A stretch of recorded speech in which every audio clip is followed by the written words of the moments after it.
So Ben, why don't you lead the way here and tell us what we need to talk about, and just give me the sign and the letter that I need to press when audio is needed to expand. So I hear you. The floor is yours. The mic is yours. Nice. I'm following your lead. Let's do it. Well, man, there is a lot going on in the world today. It's been really crazy. And one of the things that, I always am mindful of is just staying childish. I think that it's something we all need to do. And I found this clip, and I wanted to play this clip. Is it childish or childlike? Childlike? Yeah. Childish? Well, childish. I think it's the same thing. No, I don't think it is the same thing, actually. No, I think childish would be like an immature idiot, and more childlike would be like seeing things through the eyes of a child, which are pure. Yeah. Maybe they might see dead people, where an adult might not, because you are now hardened. Well, yeah, I think so. Childish is definitely not the right terminology. I meant childlike. Yeah, childish is tucking your wiener in between your legs and walking around. Childlike is... Yeah, you got to stay youthful. You know what I mean? You need to stay almost pure? I think so, man. I mean, it's like being excited by things, allowing things to excite you.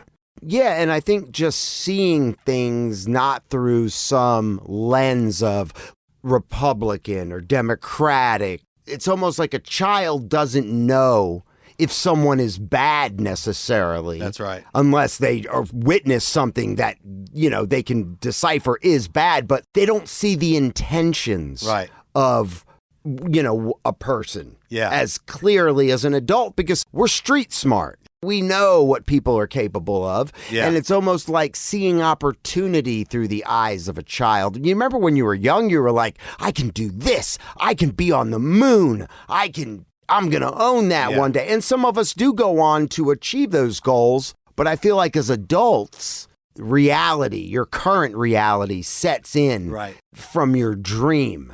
And I think in this clip, doesn't he reference Elon Musk? Yeah. What letter is that? And we can play Let's go with clip A.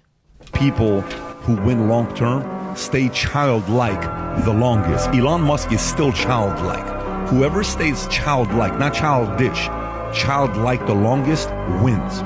Okay, so now I remember the clip. Yeah, that's PBD. That's Patrick Bet-David. He's a fucking beast. Check out Patrick Bet-David's podcast. He's a badass. And tell him ManFUzed sent you. Yeah, absolutely. That's it. I mean, you talk about staying hungry, staying persistent, staying aggressive. How can you do that if you don't allow the things to excite you to motivate you? You know what I'm saying? Mm-hmm. Like the things that excite children are what motivate them. Whereas like we get into this groove in the mix where all of a sudden, it is about the bare essentials. But if you're not allowing yourself to get excited, I mean, you look at Elon Musk, look what he did, dude. He's got to be excited every day. Rocket ship. Think. Well, rocket ship, the whole acquisition of Twitter, trying to do whatever it is he's trying to do there. But you've got Tesla, you've got PayPal, all the things he's got his hands in, all these innovative Neuralink. I'm not saying that I'm a big fan necessarily of like maybe what he's trying to do with the implants and stuff, but it is cutting edge shit. Well, the cool part about Neuralink, for example, is how it is, a part of it is going to be to help people with problems in their nervous system and physical problems like back problems and, nerve related. It's going to help smooth those things over for people. And the Neuralink conversation is also interesting from the AI perspective, because that's like a singularity. You know what I mean?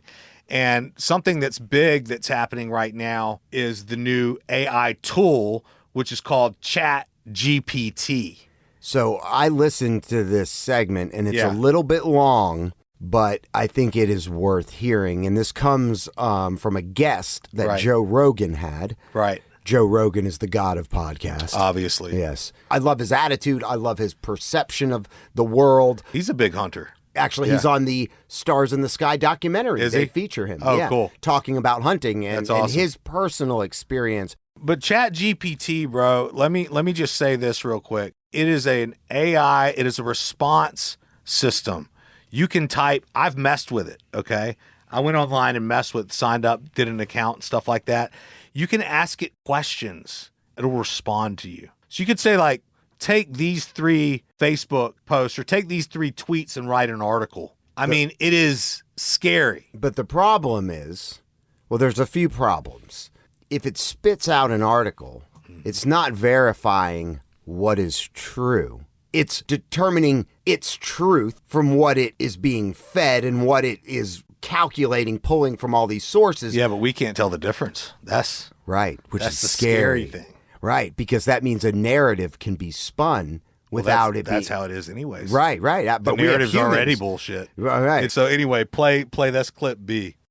I want to talk about Chat GPT. Fascinating question. Yeah. Have you experimented with it at all? I have not, but someone, the gentleman who runs the JRE companion page, made a rap with Chat GPT. Like, was it if Kanye West wrote a rap for Chat GPT? They put it on Instagram, but it seems like a person saying it. So ChatGPT is a large language model trained artificial intelligence, which is, let's just say, it can be awful, but it is often surprisingly good at answering questions you might have about how to do things. One of the great triumphs of it is that coders are now asking it to solve coding problems, and it will actually write code that is functional. It's pretty amazing. And it also, there's an implementation of it. Write-made software. Up to 3 tweets. It will write a New York Times story in one of 5 genres, optimistic, pessimistic, neutral. And that's crazy. You don't really need the New York Times anymore because it's pretty good at this job, right? So on the one hand, it's all very interesting that we're living in an era in which there is at least, and this is a prototype, right? Specifically trained and then placed on the internet so people could play with it. And I've seen lots of interesting uses. He's a great It's going to get better, right? We're dealing with ChatGPT 3. He's making it move for me, okay? 4, which is going to be that much better because it will be built with the improvements that have been gained through turning this one loose on the world. But I have to say, I am quite alarmed. He's alarmed. Not only that this thing exists, but I don't think we're ready for it. Ooh. And I don't think we're ready for it in a couple different ways. Please tell. If you want to comfort yourself and say, well, this isn't that serious. I want to know the harsh reality. That can do these really shocking things. The comforting thing is that the way it's programmed, it doesn't know what it's saying. It doesn't matter that it convinces you that it's saying something and it means it and that it seems like a creative entity. What it's doing is it is basically using a predictive model that has been trained on a huge data set of written language, right? So the answer is, if you take 3 words in a row, can you predict what the next word is going to be? And they've exposed it to a large data set, and it's gotten really good at predicting basically these sequences to the point that it can now, if you prompt it correctly, it can spit out these very I asked it questions, explanations. Some of them are the answers wrong. were sometimes they're bananas. Right on target. But I have 2 concerns about it. One, if you imagine that this thing just gets a little better than it is, which is inevitable, that it's going to make actual insight that much harder to spot. Right? In other words, if you become expert at operating this thing, at querying it, and it becomes better at understanding a wider range of topics because they turn it loose on everything that's written on the internet, for example, right? Then the point is the ability to fake expertise is going to go through the roof. I don't think we know how we're going to police a world in which, this problem's already bad enough. Most academics are fakers. They don't know that, right? They trained in something, they wrote a dissertation, they think they're experts, but you can see when something unexpected happens, like the pandemic. That's right. You get just broad-scale failure. That's a great point. Entire disciplines where nobody seems to get it right? So in that world, this is going to be even worse because now you have an artificial intelligence able to generate things in plain English that are often full of true information, but you don't know whether what generated it is some brain-dead model or something else. That's one concern. And then the other concern is when we say, well, ChatGPT doesn't know what it's saying. It's not conscious. We know it's not conscious because it's not programmed to have a consciousness. What if it is? Mm-hmm. We are actually ignoring the other half of the story, which is that we don't know how human consciousness works, and we don't know how it develops in a child, right?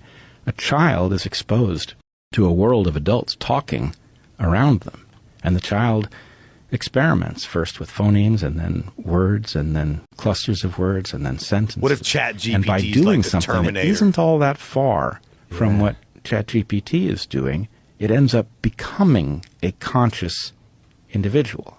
And so I think it's clear that That's like ChatGPT Terminator, is where the computer gets smart. But it isn't It clear starts to me, doing at least, that we are not suddenly stepping onto a process that produces that very quickly without us even necessarily knowing it.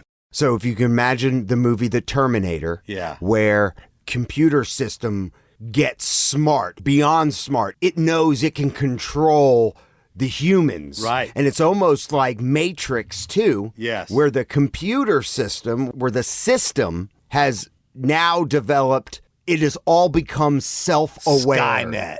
Skynet becomes self-aware. Right. The Matrix system is self-aware That's right. and knows, okay, humans can power us. Humans, we'll exterminate them. We don't need them. Right. Dude, my dad talks about something like this, and it's crazy. He says that the corporations, he said that people haven't figured out yet that corporations are actual AI entities that use human beings to run them. Really? Like massive corporations, like the biggest corporate. Like, yes, there's a CEO and stuff like that, but he's driving a ship.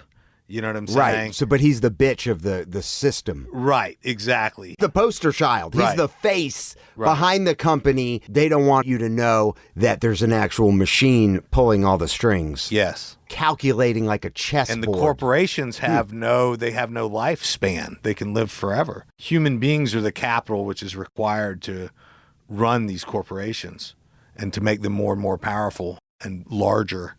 That's interesting. Think about Apple, dude. I mean, look at Apple.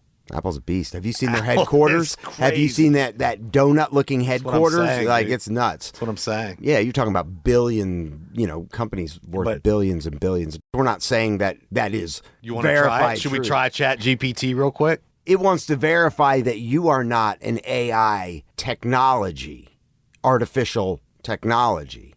Interesting. It's already vetting you before it will. What do we want to ask ChatGPT?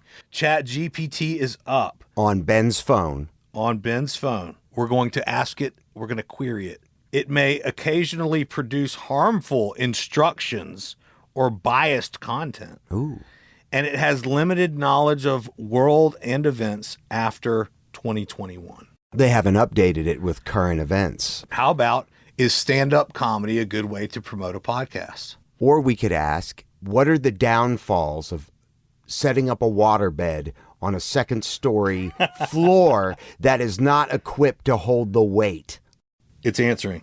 Okay. I literally submitted it, and it's literally spitting out an answer. Stand-up comedy can be a good way to promote a podcast, as it allows the comedian to connect with an audience and build a following. By incorporating mentions of the podcast into their routine, they can direct their audience to the podcast and potentially gain new listeners. Additionally, if the comedian is a host or regular guest on the podcast, they can use their stand-up routine to promote upcoming episodes and build anticipation. Yeah, that's good. That's great. Yeah, I mean, It took it less than a second to answer that. Okay. Can we answer what we just spoke about, about the waterbed prank on an unsupported second story? It's not advisable to drop a waterbed through an old floor, as it can cause significant damage to the floor and potentially injure anyone in the immediate area. Waterbeds are heavy and filled with water, and dropping one through a floor could cause structural damage, weaken the floor, or create a hole. Additionally, that's the goal. The water inside the bed could cause further damage to the floor, walls, and other nearby areas. My name is ChatGPT, a large language model trained by OpenAI. It's only going to give out what it sees as nonfiction truth, I guess. It'd be like asking Siri or Alexa for information, essentially. But maybe this has a little bit more open capabilities. It just answers immediately. Right. So you know what I mean? The scary thing is what happens when this gets even smarter? What happens when maybe it becomes self-aware? Yeah, and right now it's supposedly not self-aware, but it could become self-aware. And, that's one of the scariest things, I think, for human beings, because for so many people, it makes us obsolete. You know what I mean? Like, so many people are doing things which will become obsolete in the event that as AI gets more and more powerful, let's just put it that way. As AI gets more and more powerful, people are going to have to find other things to do. You know what I mean? And so it's really never been more important to, like, get your head right about what it is that you're going to do and how you're going to hit it. Like Mark Cuban said that you only really have to hit it right once in your life and change your whole life.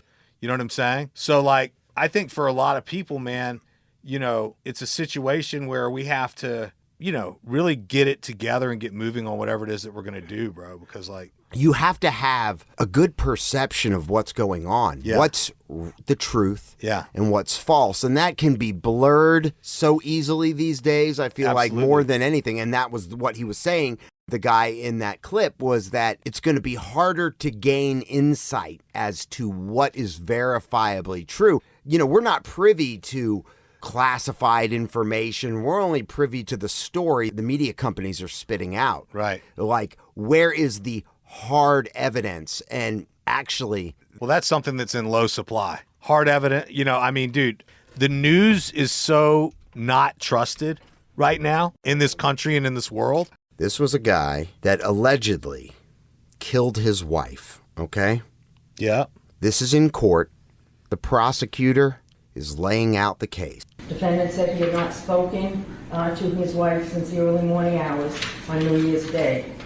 Cohasset police were granted permission to bing on his phone to locate her or her phone.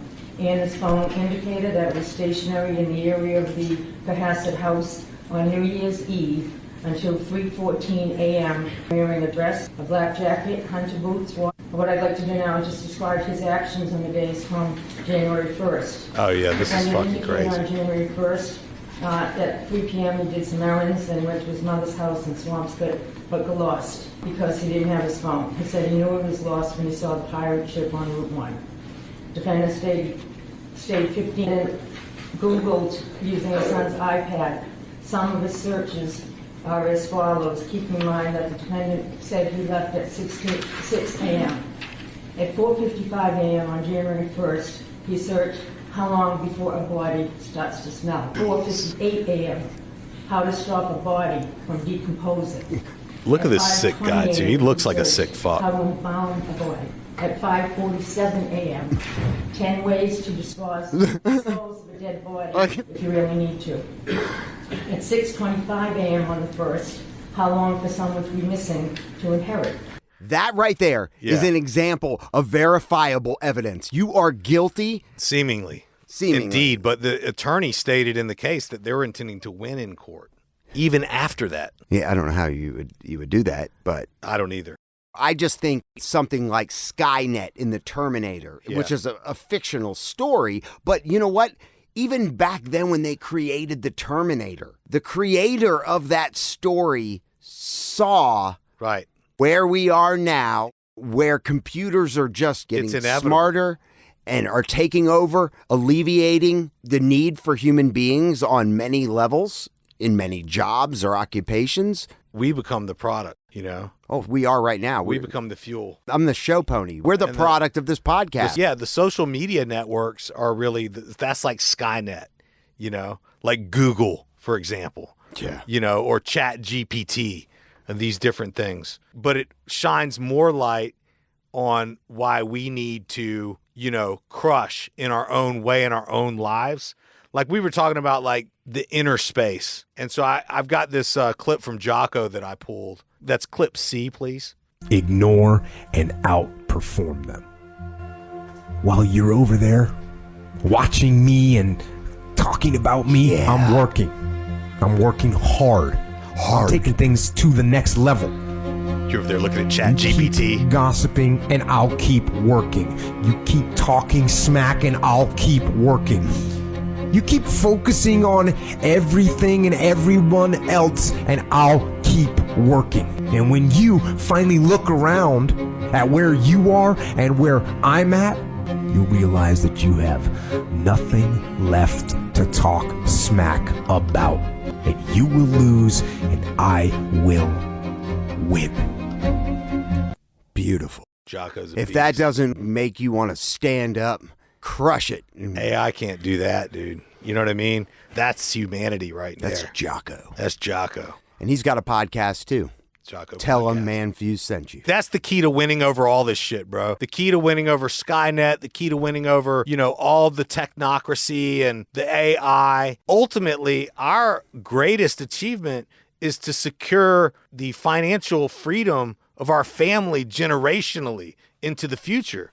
I don't know if it's everyone's goal or not, but it's a hell of a good one to go after. I mean, and I think it's like this. I mean, we talk, this podcast, while we want to inspire everybody to live their best, most fulfilled life they can. Yeah. Whatever that definition is for you. But at the end of the day, do what makes you happy. You're only here for so long. Yeah. If, striving for, materialistic items isn't your thing, then just strive to be closer to your family. But to utilize the time you have to be happy, that's what you need to work for. Because at the end of the day, we're all going to die. We don't know when. We don't know how long we got. So whatever little time we do have, this blink of an eye worth of time, because it might be 100 years, maybe it's 80 years, but dude, it goes so fast. It's gone. It's like it's a blink. Whisper. Yeah.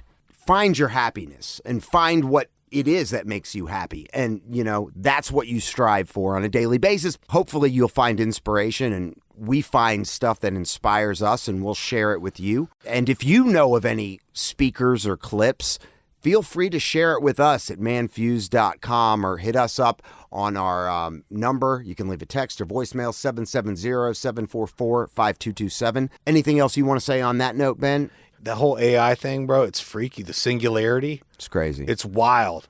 And it's like somehow, what is it Andy Frisella says? He said, personal excellence is the greatest rebellion.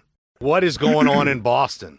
That's the question that many of us had. Martin Luther King's statue to be celebrated on MLK Day. Dr. Martin Luther King Jr. should be celebrated. Indeed. That man was the head of a movement. That man, so wise when you look at his speeches and what he had to say. And they honor him with this beautiful bronze statue.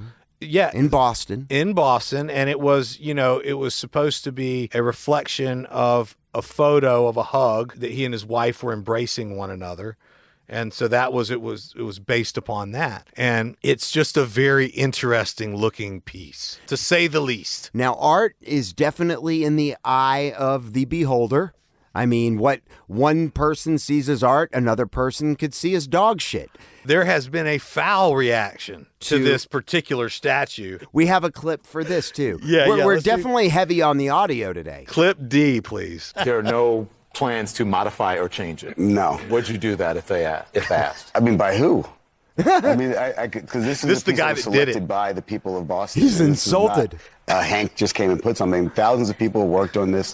Thousands of people actually put it together, and no one saw this throbbing member perverse perspective. And I mean, to bring that to the King's legacy and to dictate the making of our He said dictate. He said Everybody that I know saw it right away. He was sitting back. I don't know anybody who looked at it. Now, to be fair, he was there are stuttering different the angles. dick. He just said dick like 4 times. Statue, and you go, that's not what the statue should look like. I don't think that every single person who is seeing a gigantic penis in the Martin Luther King sculpture is seeing them in every single piece of artwork that they do. Now, I also agree with this artist.